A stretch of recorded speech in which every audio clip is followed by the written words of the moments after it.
Hey friends, Keith Collins, Market Leader Movement Mortgage. Hey, today I want to do part 2 of what happens if my home doesn't appraise.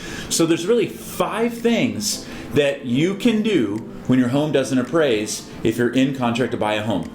Number 1, a reconsideration of value or rebuttal. So we can look at the appraisal, and if we're worried or we're concerned or we think that maybe the appraiser missed some things in the report, we can get some comparable sales, some other properties that have sold that weren't used in that report, and go back to the appraiser and say, hey, Mr. Appraiser, we think you missed a couple of things. Will you take a look at this? Not always going to work, but that's option number 1. Number 2, you can come in with the difference. So if you're in contract at, let's say, a $500,000 purchase price and the home appraises for $490,000, you can come in with the additional $10,000, make up the difference, and still buy the home. Number 3, we can adjust the loan to value. So as long as you're not doing a minimum down program, so let's say you're financing 97% of the value of the home, you have to come in with a 3%. Wouldn't work in that situation, but let's say you're putting 10% down. We can adjust the loan to value. Instead of putting 10% down, maybe you put 8% down and use the difference to make up the difference between the appraised value and purchase price.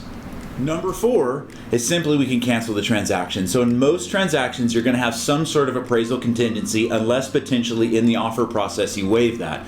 But if the home doesn't appraise, take a look at your contract. You can typically get out of the contract because the home didn't appraise. And then number 5, and it's one thing that I think some people don't realize you can do, is we ask the seller to simply come down to the appraised value. In some cases, that appraisal actually stays with the home. So there's some loan programs that if the seller were to accept another offer from someone using the same loan program, they would actually have to use your appraisal that you have at the lower value. It's also something that they need to disclose. So if they cancel the contract with you and then enter into contract with another buyer, they should be disclosing the fact that they did have an appraisal that came in lower. So you still have the ability to negotiate.